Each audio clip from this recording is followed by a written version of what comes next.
तो फिल्म की शुरुआत एक बहुत ही अजीब सुनसान रेगिस्तान से होती है, जहां हम एक आदमी और एक बच्चे को देखते हैं। ये बच्चा इस आदमी का गुलाम है। इन दोनों के पास पानी बिल्कुल खत्म हो चुका है, लेकिन फिर भी ये बच्चा अपने आका की बात मान रहा है। चलते चलते ये लोग रेगिस्तान में एक लाल रंग के दायरे के करीब पहुंच जाते हैं और वो आदमी खुशी से पागल होने लगता है और कहता है कि हम अपनी मंजिल के बहुत करीब पहुंच गए हैं। आगे जाने के लिए इन्हें एक नक्शे की जरूरत होती है और देखने को मिलता है कि वो नक्शा एक बोतल के अंदर बंद है। ये लोग बोतल खोलने की बहुत बार कोशिश करते हैं पर बोतल नहीं खोल पाते। वो आदमी बोतल तोड़ने का फैसला करता है और बोतल को कई मर्तबा रेत पर मारता है, पर रेत नरम होने की वजह से बोतल टूट नहीं पाती। वो बच्चा अपने आका की मदद करने के लिए रेत को इधर उधर करने लगता है कि शायद उसे यहाँ कहीं कोई पत्थर मिल जाए जिससे ये बोतल तोड़ी जा सके, पर वो भी जब नाकाम रहता है तो अब इस आदमी के दिमाग में एक बहुत ही घिनौना आइडिया आता है। वो ये कि वो इस बोतल को उस बच्चे के सर पर मारकर तोड़ दे। इसीलिए वो बच्चे को मुंह उधर कर कर खड़े होने को कहता है और बोतल उसके सर पर तोड़ने ही वाला होता है कि सीन कट हो जाता है और हमें पता चलता है कि ये सारी स्टोरी जो हमने अभी तक देखी वो एक राइटर लिख रहा था और आगे की स्टोरी हम इसलिए नहीं देख पाए क्योंकि उसने यहाँ पर लिखना छोड़ दिया है। कि इस टाइम उसे अपने घर में किसी की आहट महसूस हो रही थी। वो जब सीढ़ियों पर गौर करने की कोशिश करता है तो उसे वहां पर एक लेडी का साया दिखाई देता है। वो जब उस तरफ एक टॉर्च मारता है तो वो साया गायब हो जाता है। अब उसके दिल में भी अजीब डर और वहम चलने लगा था। वो यहाँ से उठ जाता है और जाकर एक बॉक्स निकालता है जिसके अंदर उसके मरे हुए पेरेंट्स की यादें थी। इसी बड़े से कार्टन के अंदर से उसे एक लकड़ी का बॉक्स मिलता है जिसे खोलने पर वो देखता है कि उसमें उसके डैड की बंदूक थी और साथ ही साथ उसमें एक होटल के फ्लायर्स भी थे और यहाँ पर उसके पेरेंट्स के कुछ लेटर्स भी, जिससे उसे पता चलता है कि उनके पेरेंट्स को हमेशा उस होटल में जाना बहुत ज़्यादा पसंद था। वो उस होटल में जाकर हमेशा हनीमून स्वीट में रुका करते थे। अब वो भी उसी होटल में जाने का फैसला करता है और यहाँ आने पर उसे वो होटल तकरीबन खाली मिलता है। होटल का ऑनर इस टाइम 2 गेस्ट के बच्चों को बिठाकर अजीब डरावनी कहानी सुना रहा था। जंगल में एक चुड़ैल की जो जंगल में गुमे हुए लोगों और बच्चों का शिकार किया करती थी। वो उन्हें मारती नहीं थी, उन्हें टॉर्चर करती थी और फिर जंजीरों से बांधकर उन्हें जहन्नुम में ले जाती थी। ये सारी कहानी सुनकर वो दोनों बच्चे बहुत ज्यादा डर जाते हैं और ओम को ये बहुत ज्यादा बुरा लगता है। वो यहाँ पर इन बच्चों को रिलैक्स करने के लिए कहता है कि उन्हें यहाँ से चले जाना चाहिए और इस तरह किसी भी अजनबी के पास बैठकर कहानियां नहीं सुननी चाहिए। यहाँ पर ओम इस टाइम मैनेजर से मिलता है और अपनी बुकिंग करवा ही रहा होता है कि मैनेजर उसे पहचान लेता है कि वो एक बहुत बड़ा राइटर है। वो ओम से कहता है कि मेरा बेटा आपका बहुत बड़ा फैन है, क्या मुझे आपके ऑटोग्राफ आपकी बुक पर मिल सकते हैं। लेकिन ओम इस चीज के लिए मना कर देता है और इससे हमें अंदाजा होता है कि वो अजीब रूड सा इंसान है। खैर मैनेजर अब उसे और कुछ नहीं कहता और अब फ्यूना नाम की अटेंडेंट उसे उसका रूम दिखाने के लिए ले जाती है। वो यहाँ पर फ्यूना को अपनी मॉम की तस्वीर दिखाता है जो यहीं करीब एक बहुत बड़े दरख्त के पास ली गई थी। वो फ्यूना से कहता है क्या तुम मुझे इस दरख्त के बारे में कुछ बता सकते हो। ये दरख्त काफी जाना पहचाना था। फ्यूना जल्द ही उसे पहचान कर उसे उस दरख्त का एड्रेस बता देते हैं, जिसके बाद अपना सामान यहाँ रखने के बाद ओम चला जाता है उसी दरख्त के पास। असल में वो यहाँ पर सिर्फ आया था अपनी मॉम डैड की एशेस को डालने के लिए। जब से उसे पता चला था कि ये जगह उसके मॉम डैड की फेवरेट है, तब से ही उसने सोच लिया था कि वो उनके सुकून के लिए उनकी एशेस को यहाँ लाकर डालेगा। जिसके बाद वो उनके एशेस के जार को भी यहीं एक खोखले हिस्से में रख देता है। ये सब करने के बाद अब वो यहीं जंगलों में फिरने लगता है और यहाँ पर उसकी मुलाकात होती है चेरी नाम के एक होमलेस आदमी से। इस टाइम उसके हाथ में एक दूध की बोतल थी जिसमें उसने मैजिकल मशरूम पाउडर डाला हुआ था। ये मशरूम एक तरह के नशे वाले मशरूम थे। यहाँ पर जेरी इस मैजिकल मशरूम पाउडर के बारे में ओम को बहुत कुछ बताता है, जिसके बाद सीन कट होकर दोबारा सीन रेगिस्तान का दिखाया जाता है।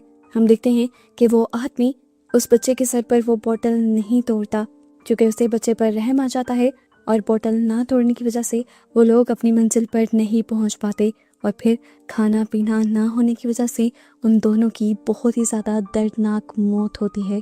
अभी हमें स्टोरी इस वजह से दिखाई जा रही थी क्योंकि ओम होटल में बैठकर ये सारी एंडिंग्स लिख रहा था। वो ये एंडिंग फ्यूना को सुनाता भी है और फ्यूना को ये एंडिंग बहुत ज़्यादा अजीब लगती है और यहाँ फ्यूना उसे मशवरा देती है कि तुम्हें ये एंडिंग बदल देनी चाहिए। इस टाइम बातों ही बातों में इन लोगों की अच्छी खासी बॉन्डिंग हो जाती है और फ्यूना उससे सवाल करती है कि तुम्हारे मॉम डैड की मौत कैसे हुई थी। ओम उसे अपनी मॉम की पिक्चर दिखाते हुए बताता है कि उसकी मॉम का एक छोटे बच्चे ने मर्डर कर दिया था, और क्योंकि वो बहुत छोटा था इसीलिए उसको उसके गुनाहों की सज़ा नहीं मिली, और उसकी मॉम के मरने के सदमे में कुछ ही अरसे बाद उसके डैड भी इस दुनिया से चले गए। वो बताता है कि मैं यहाँ पर इसलिए आया था क्योंकि ये जगह मेरे मॉम डैड की बहुत ज़्यादा फेवरेट थी और मैं यहाँ पर हनीमून स्वीट के अंदर ही रुकना चाहता हूँ। तब फियोना बताती है कि उसे हनीमून स्वीट के अंदर कोई कमरा नहीं मिल सकता क्योंकि हनीमून स्वीट को उन्होंने काफ़ी टाइम से बंद कर दिया है। ओम पूछता है क्यों? तब फियोना जवाब देती है कि यहाँ के ऑनर को लगता है कि हनीमून स्वीट अब एक हॉन्टेड एरिया बन चुका है जहाँ पर वो चुड़ैल है जिसकी कहानी वो स्टार्ट में बच्चों को सुना रहे थे। ओम कहता है क्या ये चुड़ैल उड़ैल की कहानियाँ सच्ची होती हैं? तब फियोना बताती है हाँ सच्ची होती हैं। वो उसे एक बुक भी दिखाती है जिसमें उस चुड़ैल के बारे में बहुत सारी इन्फॉर्मेशन थी और उससे बचने के तरीके भी थे। फियोना उसे बताती है कि अगर वो चुड़ैल उनके पीछे पड़ भी जाए तो उन्हें अपने इर्द गिर्द एक सफ़ेद चौक से गोला बनाकर बैठ जाना चाहिए। वो चुड़ैल उस गोले के अंदर किसी को भी कुछ नहीं करती। इनकी बातों के दौरान यहाँ पर एक दूसरा अटेंडेंट भी आ जाता है और वो यहाँ ओम को बताता है कि एक मरतबा उसने खुद हनीमून स्वीट के अंदर उस चुड़ैल को देखा था। और उसकी बातें सुनकर ओम कहता है बकवास। यहाँ बातों ही बातों में वो अटेंडेंट बताता है कि मैं भी आपकी तरह एक राइटर हूँ और किताबें लिखता हूँ और मैं चाहता हूँ कि आप मेरी एक स्क्रिप्ट ज़रूर पढ़ें। लेकिन ये बात ओम को पसंद नहीं आती कि एक छोटा सा बारटेंडर उसके मुकाबले पे आने की कोशिश कर रहा है और वो यहाँ पर अपनी चाय में रखा हुआ गर्म चम्मच उसके हाथ पे भी लगा देता है। और ये लोग इसके जवाब में उसे कुछ कह भी नहीं सकते क्योंकि गेस्ट को कुछ कहना इनकी पॉलिसी के खिलाफ था। इसके बाद ओम यहाँ से चला जाता है और यहाँ पर फियोना सफाई करने लग जाती है और सफाई के दौरान उसे यहाँ पर ओम की मॉम की पिक्चर और साथ ही साथ उसका टेप रिकॉर्डर मिल जाता है और वो अपने साथी अटेंडेंट से कहती है चलो आओ ये हम ओम को देकर आते हैं क्योंकि ये दोनों चीज़ें उसके लिए बहुत ज़्यादा ज़रूरी हैं। यहाँ जाने पर ये लोग देखते हैं कि ओम का कमरा लॉक था और वो उसे खोल भी नहीं रहा था। ये दोनों परेशान हो जाते हैं क्योंकि काफ़ी ज़्यादा नॉक कर चुके थे। अब फियोना अटेंडेंट से कहती है कि तुम इस कमरे को खोल दो, पर वो जवाब में कहता है कि ऐसा करना हमारी पॉलिसी के खिलाफ है। तब फियोना उसे कहती है खोल दो, बॉस को जाकर कौन बताएगा। ये लोग जब उसका रूम खोलते हैं तो देखते हैं कि उसने तो सुसाइड करने की कोशिश की थी और वो इस टाइम ऊपर लटका हुआ था। ये लोग जल्दी से उसे रेस्क्यू कर लेते हैं और फिर सीन कट होकर हमें ओम को एक बहुत ही डरावनी जगह पर दिखाया जाता है। गौर करने पर हम देखते हैं कि ये जगह कोई और नहीं बल्कि वही होटल ही है जो अब अंधेरों में डूबा हुआ है और उसके पीछे इस टाइम उसकी मॉम है जो बहुत ही ज़्यादा गुस्से में है। इस तरह से ये सब देखकर वो डर कर उठ जाता है और पता चलता है कि इस टाइम वो हॉस्पिटल में था। उसे यहाँ हॉस्पिटल में एडमिट हुए कई हफ्ते गुजर गए थे और कई हफ्तों से ही वो कोमा में था और आज वो जिंदा था तो सिर्फ फियोना की वजह से, क्योंकि उस दिन फियोना ने उसकी जान बचाकर उसे हॉस्पिटल पहुंचा दिया था। अब तबीयत बेहतर होने के बाद उसे हॉस्पिटल से डिस्चार्ज मिल जाता है और अपना सामान लेने के लिए वो वापस होटल जाने का फैसला करता है जहां वो देखता है कि अब ये होटल बंद हो रहा था क्योंकि ये होटल सिर्फ हनीमून सीजन में ही ओपन हुआ करता था। यहाँ पर वो सिर्फ सामान वापस लेने के लिए नहीं आया था, उसे फियोना का शुक्रिया भी करना था क्योंकि उसने उसकी जान बचाई थी। इसीलिए वो होटल मैनेजर को कहता है कि फियोना को तो ज़रा बुला दो, लेकिन होटल मैनेजर बताता है कि फियोना पिछले कई हफ्तों से ही गायब है। आखिरी मरतबा उसे एक हैलोवीन पार्टी के अंदर देखा गया था और उसके बाद से ही वो गायब थी। वो ओम को उस दिन का न्यूज़पेपर भी देता है जिस न्यूज़पेपर में फियोना के गायब होने की रिपोर्ट थी। ओम हैरान परेशान था कि ये सब कैसे हो सकता था, कोई इंसान ऐसे कैसे गायब हो सकता था। मैनेजर कहता है कि पुलिस को होमलेस आदमी जेरी पर शक है जो अपनी वाइफ के मरने के 10 साल तक कहीं गायब रहा और फिर अचानक इसी एरिया में नमोदार हो गया। और वैसे भी काफ़ी सारे लोगों ने फियोना को लास्ट टाइम जेरी से ही बात करते हुए देखा था। यहाँ पर ओम इन सबसे पूछता है कि क्या किसी ने हनीमून स्वीट को देखा है, क्योंकि फियोना ने उससे कहा था कि वो जिंदगी में एक मरतबा हनीमून स्वीट को विजिट करना चाहती है। हनीमून स्वीट का नाम सुनते ही इस मैनेजर के तोते उड़ जाते हैं और वो ओम से कहता है कोई भी हनीमून स्वीट नहीं खोलेगा, वो बहुत खतरनाक जगह है और कई सालों से नहीं खुली है और खबरदार तुमने उधर जाने का सोचा भी, अभी के अभी यहाँ से निकल जाओ, ये होटल बंद होने वाला है। ये सारी बातें कहकर वो उसे होटल से निकाल देता है और अब ओम जाकर जेरी से मिलता है। जेरी के सामान में उसे फियोना की किताब मिलती है और सबकी तरह अब उसे भी लगने लगता है कि जेरी ने ही फियोना का मर्डर किया होगा क्योंकि उसने अपनी वाइफ को भी मारा था। तब जेरी कहता है कि ज़रूरी नहीं कि अगर मैंने अपनी वाइफ को मारा है तो मैं फियोना को भी मारूंगा। फियोना मेरी दोस्त थी, मैं उसके साथ कभी ऐसा नहीं करूंगा और रही मेरी वाइफ की बात, मैंने अपनी वाइफ को मारा नहीं था, बल्कि उसे उसके दर्द से आज़ादी दी थी। वो बहुत ज़्यादा बीमार थी और दुख और नहीं सह पा रही थी। तो ओम सवाल करता है, फिर फ्यूना कहाँ जा सकती है? ये बात तुम्हें ही पता होनी चाहिए। ये देखो, तुम्हारे सामान में उसकी किताब भी है। वो कहता है, बेशक मेरे पास फ्यूना की किताब है, ये किताब मुझे उसने दी थी, लेकिन अब मैं ये भी जानता हूँ कि वो मर चुकी है, गुमी नहीं है। मैं हर रात चोरी से उस होटल के अंदर जाया करता था कुछ मेडिसिन चुराने के लिए, और उस रात जब मैं उस होटल के अंदर गया तो हनीमून स्वीट की घंटी बज रही थी। ये घंटी बहुत पुरानी थी, इसे सिर्फ हनीमून स्वीट के कमरे के अंदर से ही बजाया जा सकता था। जब मैंने वहां मुड़कर देखा तो फ्यूना की आत्मा हनीमून स्वीट की घंटी की तरफ इशारा भी कर रही थी, और मुझे लगता है कि हनीमून स्वीट के अंदर ही वो लोग हैं। ओम कहता है, हम अंदर जाएंगे कैसे? जेरी कहता है, वो तुम मत सोचो, वो मेरा मसला है। यहाँ पे ये दोनों अब रात होने के इंतजार में बातें करने लगते हैं, और जेरी बताता है कि एक मर्तबा मेरी वाइफ की सोल मेरे पास आई भी थी, शुक्रिया करने के लिए, क्योंकि मैंने उसे उसके सारे दर्द से आज़ादी दे दी थी। खैर, रात होने पर अब जेरी अपनी चोरी की हुई चाबियों से वो होटल खोल लेता है और होटल के अंदर पहुंच जाता है। ओम आगे बढ़कर इन्वेस्टिगेशन करने लगता है, जबकि जेरी पीछे था। जेरी को पीछे से वो मैनेजर पकड़ लेता है, और पता नहीं क्यों वो जेरी को ही मर्डर समझकर उसके बारे में पुलिस को आगाह भी कर देता है और अपनी वैन में डालकर कहीं ले जाने भी लगता है। जबकि दूसरी तरफ ओम अकेला होटल के अंदर फ्यूना को ढूंढ रहा था, और तभी उसे हनीमून स्वीट की घंटी बजती हुई दिखाई देती है। चेक करने के लिए ओम हनीमून स्वीट के अंदर चला जाता है, पर यहाँ उसे कोई भी नहीं मिलता। यहाँ वो सोचने लग जाता है कि उसके मॉम और डैड ने यहाँ कितनी ही अच्छी यादें गुजारी होंगी। इन सारी सोचों के दौरान वो यहीं लेट कर सो जाता है, और ख्वाब में उसे एक बच्चा दिखाई देता है। ये बच्चा कोई और नहीं बल्कि वो खुद था। उसके पास उसके डैड का एक छोटा सा संदूक था, जिसे खोलने पर उसे अंदर से एक पिस्टल मिली थी। ये पिस्टल उस रात उसने चला दी थी, जिसकी गोली उसकी मॉम को लगी और वो मर गई। यानी उसकी मॉम को मारने वाला कोई और नहीं बल्कि खुद ओम ही था, और जो स्टोरी उसने फ्यूना को सुनाई थी वो बिल्कुल झूठी थी।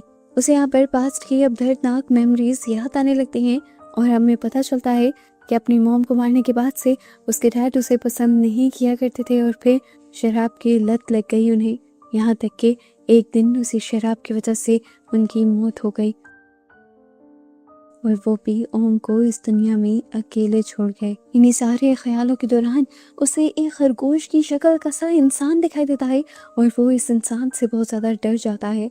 जल्दी से यहाँ से भागने के लिए वो एक दरवाजे के आगे जाता है, और उसका जब बटन प्रेस करने ही वाला होता है तो मैनेजर उसे ये बटन प्रेस करने से रोक देता है और उसे दूसरे दरवाजे से चलने को कहता है।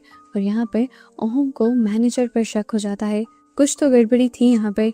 मैनेजर के लाख मना करने के बावजूद ओम इस बटन को चला देता है, और पता चलता है कि जिस बटन को उसने दबाया था उसके दरवाजे के पीछे कोई रास्ता नहीं था बल्कि एक लिफ्ट थी, जो बटन को दबाते ही ऊपर आ गई। और उसे देखकर सबके होश उड़ गए, क्योंकि उसमें फ्यूना की लाश पड़ी थी, वो भी हैलोवीन कॉस्ट्यूम में। अब जब मैनेजर को देखता है कि वो बुरी तरह फंसने वाला है तो वो ओम को भी यही स्वीट में बंद कर भाग जाता है। इधर ओम को फ्यूना की लाश के पास अपना टेप रिकॉर्डर मिलता है, जो उस रात वो उसे देने के लिए आ रही थी। वो जब ये टेप रिकॉर्डर चलाता है तो आखिरी रिकॉर्डिंग से उसे पता चलता है कि फ्यूना असल में प्रेग्नेंट थी, वो भी मैनेजर के साथ। और मैनेजर को डर था कि कहीं ये बात वो उसकी वाइफ और उसके डैड को ना बता दे, क्योंकि ये होटल उन्हीं का था, और अगर ये बात किसी भी तरह से उनको पता चल जाती तो वो सड़क पर आ जाता। वो चाहता था कि ये सब फ्यूना किसी को ना बताए, इसीलिए उसने एक घिनौनी चाल सोची। हैलोवीन की रात फ्यूना को चाय में बेहोशी की दवा मिलाकर कुछ दे दिया, और फिर उसे हनीमून स्वीट में लाकर बंद कर दिया। फ्यूना ने इस हनीमून स्वीट से निकलने की बहुत ज़्यादा कोशिश की, यहाँ तक कि बहुत सारी भल्स भी बजाई, पर सीजन के ख़त्म होने की वजह से कोई भी उन भल्स को सुन न पाया, और मजबूरन उसने आखिरी मैसेज इस टेप रिकॉर्डर में रिकॉर्ड कर दिया। और फिर कई दिन यहाँ फंसे रहने की वजह से उसकी मौत भी हो गई। अब सीन कट होकर हमें जेरी को दिखाया जाता है, जो कि उसी वैन में जाता है जिस वैन में उस मैनेजर ने उसे रखा था। मैनेजर उसे लेकर कहीं जा रहा था, वो तो शुक्र था कि उसकी आंख खुल गई और वो यहाँ से निकल गया। जबकि दूसरी तरफ हमें दोबारा ओम को दिखाया गया, वो खुद भी इस हनीमून स्वीट से बाहर निकलने का रास्ता ढूंढ रहा था, लेकिन जब उसे कोई रास्ता ना मिला तो अब उसे अपने मॉम डैड की आवाज़ें आने लगी। वो खुद भी पागल होने लगा था। इस टाइम उसका बचपन का ट्रॉमा उसके ऊपर भारी हो रहा था। इसी सारे इमोशंस में उसे ऐसी चीज़ें भी नज़र आ रही थी जो वहाँ थी ही नहीं। अचानक वहाँ पर टीवी चल जाता है और ओम के ख्यालों वाला वो भयानक खरगोश किसी शक्ल वाला आदमी उससे टीवी पर नमूदार होता है और वो एक लेटर पढ़ते हुए सब लोगों को बताता है ओम के बारे में। जब वो बच्चा था तब उसने अपनी डैड के पिस्टल से खेलते हुए अपनी मॉम की जान ले ली थी। यानी जिस बच्चे की कहानी उसने फियोना को सुनाई थी वो बच्चा कोई और नहीं बल्कि ओम खुद था। इसी वजह से उसके डैड हमेशा उससे नफरत करते थे और उसी की वजह से उसके डैड की भी मौत हुई थी। कोई उसका सहारा ना बना। वो ओम के बारे में बहुत बुरी बुरी बातें कह रहा था जिसकी वजह से ओम और ज़्यादा डिप्रेशन में जा रहा था। लेकिन इस टाइम वो जानता था कि ये सब उसके दिमाग की बनाई कहानियाँ हैं, बचपन का ट्रॉमा है जो उसे इस टाइम अपने सामने दिख रहा है और उसे इस सब से लड़ना है। इन सारी चीज़ों को अपने दिमाग से निकालते हुए वो यहाँ कमरे में ध्यान देने लगता है और यहाँ से निकलने के रास्ते के बारे में सोचने लगता है। किस्मत उसकी अच्छी थी कि उसे यहाँ इस होटल का मैप मिल गया और उसे यहाँ से फायर एग्जिट भी मिल गया। फायर एग्जिट इसी हनीमून स्वीट के अंदर से होकर गुजरता था, लेकिन उसके लिए उसे नीचे जाना था। लेकिन लिफ्ट में तो फियोना की लाश थी। वो लिफ्ट को ऊपर लेकर आता है और फियोना की लाश को उस लिफ्ट में से बाहर निकाल लेता है और खुद उस लिफ्ट के जरिए नीचे जाता है। नीचे जाने पर उसे पता चलता है कि जो फायर एग्जिट था वो तो बंद कर दिया गया था और ये जगह काफ़ी अजीब और ख़तरनाक भी थी। इस टाइम पर वो अपना टेप रिकॉर्डर चलाता है जो पहले फियोना के पास था। इस टेप रिकॉर्डर में फियोना ने वो सारी चीज़ें रिकॉर्ड की हुई थी जो वो यहाँ इस डरावनी लिफ्ट के अंदर एक्सपीरियंस कर रही थी। वो बताती है कि नीचे बेसमेंट में मुझे ऐसे महसूस होता था कि कोई मेरे साथ है और ओम तो उस सब की परछाई को भी देख लेता है और डर जाता है। वो फौरन लिफ्ट में बैठकर ऊपर आ जाता है और उसे यही लिफ्ट में एक चौक भी मिलता है जिसे वो उठा लेता है। लिफ्ट से बाहर निकलने पर ओम नोटिस करता है कि जिस चीज़ के होने का एहसास उसे नीचे हुआ था वो चीज़ असल में थी और लिफ्ट की टनल के जरिए अब वो तेज़ी से ऊपर भी आ रही थी और किसी भी वक्त ओम को नुकसान पहुंचा सकती थी। ओम को फौरन स्टार्टिंग वाले सीन याद आते हैं जब फियोना ने उसे कहा था कि उस चुड़ैल से बचने के लिए अपने इर्द गिर्द एक सफ़ेद घेरा बना लेना चाहिए। ओम भी यही करता है और हनीमून स्वीट के अंदर जाकर अपने इर्द गिर्द एक गोल दायरा बना लेता है। वो चुड़ैल अब उसके बहुत करीब आ जाती है। इस दायरे के इर्द गिर्द घूमती रहती है पर ओम इस दायरे से बाहर नहीं निकलता उसके 100 मरतबा डराने पर भी, क्योंकि वो जानता था कि अगर वो बाहर निकला तो ये उसे मार देगी। संकट होकर दूसरी तरफ हमें दिखाया जाता है जेरी जहाँ पर गाड़ी से भागा था, भाग भाग कर अब वो इस होटल के ही पास आ गया था। जख्मी तो वो पहले ही था लेकिन उसे यहाँ से ओम को बचा कर लेकर जाना था। अब तक सुबह भी हो चुकी थी। अब उस होटल का मैनेजर जब यहाँ से गुजरता है तो जेरी को देखकर डर जाता है क्योंकि उसे एक और मरतबा अपने सारे पोल खुलने का डर हो जाता है। वो जेरी से कहता है तुम्हें पुलिस ढूंढ रही है, अगर तुम्हें बचना है तो चलो यहाँ से मेरे साथ चलो। वो जब उससे ओम के बारे में पूछता है तो मैनेजर बताता है कि उसे तो एक टैक्सी के जरिए मैंने यहाँ से भेज दिया, पर जेरी को उसकी बातों पर यकीन नहीं था। वो जिद कर होटल के अंदर चला जाता है और मैनेजर अब उसे खींच कर होटल के बाहर ले आता है, जबकि पीछे से जब ओम को एहसास होता है कि होटल के अंदर कोई है तो वो हनीमून स्वीट की घंटी बजाने लगता है, जिस घंटी को पहले जेरी सुन नहीं पाता। लेकिन कुछ गलत होने के एहसास पर जेरी दोबारा इसी होटल के अंदर आ जाता है और अब की बार तो वो घंटी अपने कानों से सुन भी लेता है जो बार बार ओम हनीमून स्वीट से बजा रहा था। बिना वक्त ज़ाया किए जेरी भाग भाग कर ऊपर आता है और जल्दी से हनीमून स्वीट का दरवाज़ा खोलता है। ओम उसे देखते ही कहता है तुम्हें पता है फियोना को किसी और ने नहीं बल्कि इस मैनेजर ने ही मारा है। इससे पहले कि वो कोई और भी सच्चाई उसे बता पाता जेरी के सर में आकर एक क्रॉसबो लग जाता है। हम देखते हैं कि एक क्रॉसबो मारने वाला कोई और नहीं बल्कि वो मैनेजर था, क्योंकि वो किसी भी हाल में सच्चाई को बाहर नहीं निकलने दे सकता था। अब तक इस मैनेजर ने 2 मर्डर कर लिए थे। बेचारा क्या भी करता। इन सारी चीज़ों को छुपाने के लिए वो फैसला करता है कि वो होटल को ही आग लगा देगा। वो जैसे ही होटल को आग लगाता है, इस आग से बचने के लिए ओम लिफ्ट में बैठकर दोबारा नीचे चला जाता है और यहाँ पर मैनेजर को एक और मसला हो जाता है, क्योंकि अगर ओम बच जाता तो इस होटल के जलने का इल्ज़ाम भी तो उस पर आता। उसे हर हाल में अब मारना था ओम को, इसीलिए वो ओम के पीछे नीचे बेसमेंट में चला जाता है। यहाँ बेसमेंट में ओम तो पहले ही डर रहा था, क्योंकि उसे चुड़ैल के अपने करीब होने का एहसास बार बार हो रहा था। वो जल्दी से चौक से अपने इर्द गिर्द घेरा बना लेता है, और जब तक ये मैनेजर यहाँ पर पहुँचता है तब तक वो चुड़ैल मैनेजर की चाबियाँ एक ऊंची जगह लटका देते हैं। मैनेजर को ये चाबियाँ लेकर यहाँ से भागना था। वो जब इन चाबियों को उतारने लगता है, एकदम से वो भयानक चुड़ैल उसके पीछे आ जाती है और उसके हाथों में बड़ी बड़ी जंजीरें बांध देती है। वो उसे यहाँ से घसीट कर कहीं ले जाना चाहती थी, बिल्कुल उसी कहानी की तरह जो कहानी होटल के ऑनर इस मूवी के स्टार्ट में सुना रहे थे। अब यहाँ चुड़ैल उसे घसीटने लग जाती है और ये सब ओम अपनी आंखों से देख पाता है। अपनी आंखों से इतना डरावना नज़ारा देखकर वो बहुत ज़्यादा डर चुका था। अब वो रोने भी लगा था, और इस डर वाले माहौल में, अकेलेपन में, इस टाइम उसकी मॉम की सोल उसके पास आती है। अपनी मॉम को यहाँ महसूस करते ही ओम बिल्कुल वक्त ज़ाया नहीं करता, अपनी जान की परवाह नहीं करता और अपनी मॉम से माफ़ी मांगने लग जाता है, क्योंकि उस दिन जो उसने किया था वो गलती से किया था। वो ये सब एक हादसा था। वो तो सिर्फ पिस्टल चलाकर देख रहा था। उसका इरादा उसकी मॉम को मारना नहीं था। उसकी मॉम उसे गले लगाती है और बताती हैं, मैं जानती हूँ मेरे बच्चे, तुम मुझे मारना नहीं चाहते थे, और अब मेरे दुख में तुम खुद को मार भी नहीं सकते। तुम्हें अपने आप को बचाने के लिए ये लड़ाई लड़नी होगी और यहाँ से निकलना होगा। अपनी मॉम के सोल के दिए हौसले से हम जल्दी उठ जाता है और उस दायरे से बाहर निकल आता है। दायरे से बाहर निकलते ही वो चुड़ैल उसे जंजीरों से बांधने की कोशिश करती है और उसके बाद दोबारा उस मैनेजर को जहन्नुम के दरवाजे की तरफ घसीटने ले जाने लगती है। इस सब के दौरान ओम अक्लमंदी दिखाता है और फ्यूना का दिया हुआ चाकू जो इस टाइम उसके पास था, उससे वो अपनी जंजीरों को काट लेता है और जल्दी से ऊपर आ जाता है, इससे पहले कि अब वो इस होटल से भाग जाता। होटल में लगी हुई आग की वजह से धुआं उसके अंदर चला जाता है और वो बेहोश होने ही वाला होता है कि यहाँ पर कोई आकर उसे बचा लेता है। ये असल में वही राइटर अटेंडेंट था जिसे कई बार ओम ने धुतकारा था।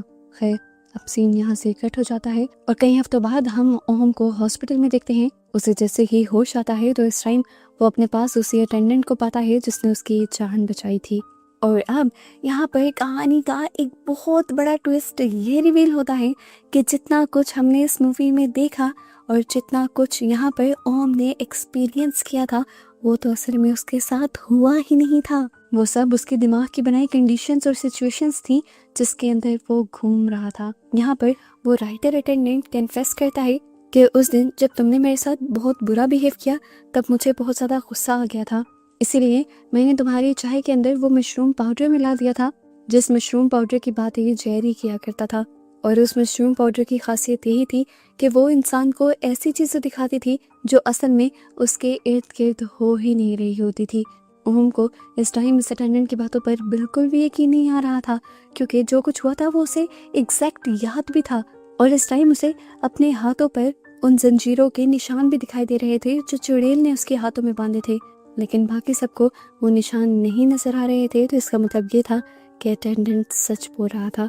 अटेंडेंट उससे अपने किए की माफ़ी मांगता है और कहता है, मैं बस ये सब कर इतना चाहता हूँ कि आप एक मरतबा मेरी स्क्रिप्ट पढ़ लें। इस मरतबा ओम उसके साथ कोई बुरा बिहेव नहीं करता और ये अटेंडेंट उसे उसकी मॉम की पिक्चर भी वापस कर देता है। ओम अब यहाँ बैठकर अपनी उसी कहानी का एंड लिखने लग जाता है जो कहानी वो फिल्म के स्टार्ट में भी लिख रहा था, जो एंड उसने पहले लिखा था। क्योंकि फ्यूना ने उसे रिजेक्ट कर दिया था तो अब ओम को लगा कि उसे ये एंडिंग बदल देनी चाहिए। हमें दोबारा रेगिस्तान का सीन दिखाया जाता है जहाँ पर वो आदमी उस बच्चे के सिर पे बोतल नहीं मारता, बल्कि वो बोतल बच्चे को पकड़ा देता है और कहता है कि तुम ये मेरे सर पर मारो। बच्चा ऐसा करना नहीं चाहता था, वो अपने मालिक से बहुत ज़्यादा प्यार करता था, इसीलिए वो बोतल दूर फेंक देता है और अपने मालिक को गले लगा लेता है। अब यहाँ पर कैमरा मूव होता है और हमें बोतल दिखाई जाती है जहाँ पर उस बच्चे ने वो बोतल गिराई थी, वहाँ पर एक बकरी का सर भी पड़ा हुआ था, जो इस चीज़ की तरफ इशारा था कि ये दोनों अब मरेंगे नहीं, ये लोग इस कल के जरिए उस बोतल को तोड़ देंगे और अपनी मंजिल तक भी पहुंच जाएंगे। ओम ने इनकी भूखमरी से बनने वाली एंडिंग ख़त्म कर दी थी और ऐसे ही उसकी लिखी इस कहानी के सीन को दिखाते हुए ये मूवी यहाँ ख़त्म हो जाती है।